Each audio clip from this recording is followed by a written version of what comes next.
Hey guys, back for another video. Look what I just bought. Bought me a chipper shredder. Don't know if it works yet or not, but I couldn't pass up the price.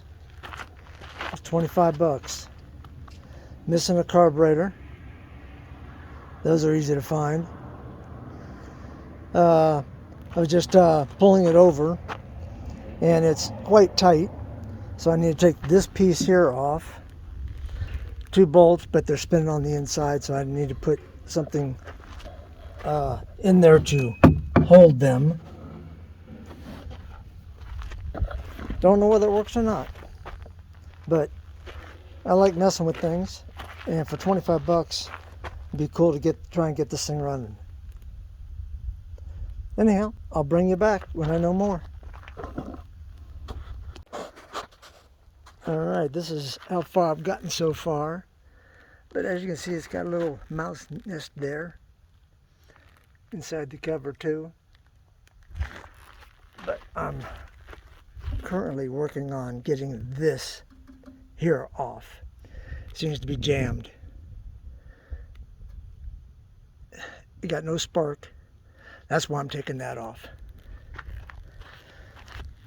So I'll get back with you soon.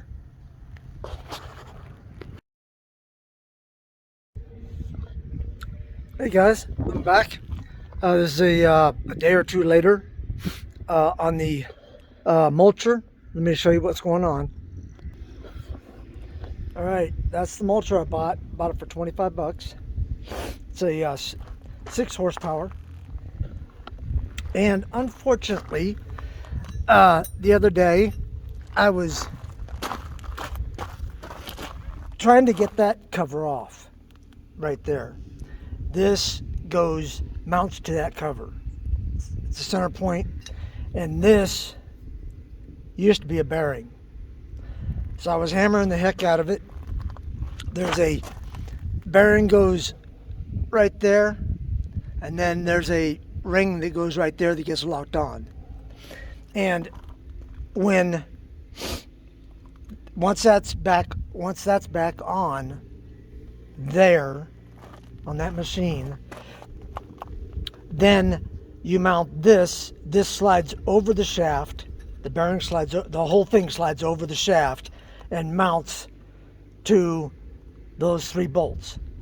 And basically, while it's running, this is the support for that blade, because that blade's pretty heavy. Anyhow, I pulled this piece off. Big old mouse nest in there. So I cleaned that out. Found out that they had chewed this thing up, chewed the coil wire up. So I ordered a new one of them. Although it's still good, it's just a weak spark. And the coil goes right down inside of here somewhere. And I actually got it fired up yesterday. Just spraying ether through the intake, and it fired up. But man, let me tell you what, this thing is difficult to pull, and not because it's tight or anything, but because of this blade that won't, you can't disconnect that blade right there. So that helps, or I should say hinders the turning of this engine. But it doesn't need much speed turning to fire it off. I'm not going to do it again today just because I don't have the new coil yet, and it's coming with a new spark plug. But and I've got a carburetor ordered for it. What else? And then there's a this is this plate right here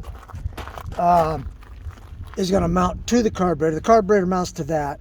Then this mounts to the carburetor, and then I ordered a canister for. It comes with a filter also. The carburetor does,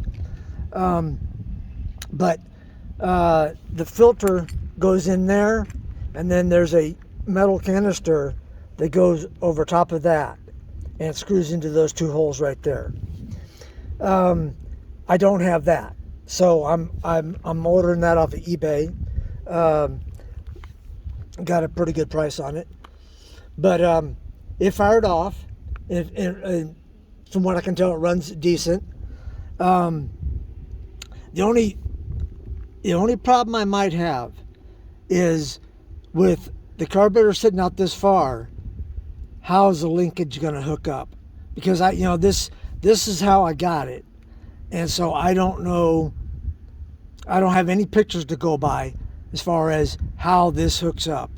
There's a pin or a linkage that hooks up to that, and then it would go to the throttle. But and then there's also a kill switch right here that I've ordered. But I don't know how this is going to hook up to the carburetor. We'll have to find out.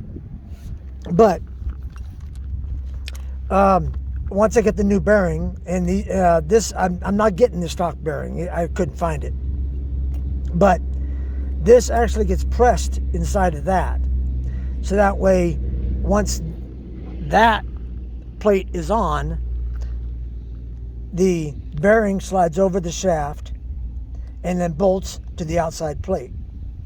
And then once that's done, to keep it from moving too much, let's see if I can find it. Give me a second. Hard to do with one hand. This right here got a set screw on it. This goes on the end of that shaft to hold the bearing in place. Along with that, just keeps it from if, say for instance, if the bolts rattle loose and I don't notice it, then that keeper will hold the bearing on, even though it's not doing much good. It's just keeping it from losing, I guess. I don't know. You probably can go without it, and I might do that. I don't know, because it was such a pain in the butt getting off. But anyhow, I just wanted to show you the progress on this thing so far. So with that, I will let you go, and hope everybody's doing well. Take care.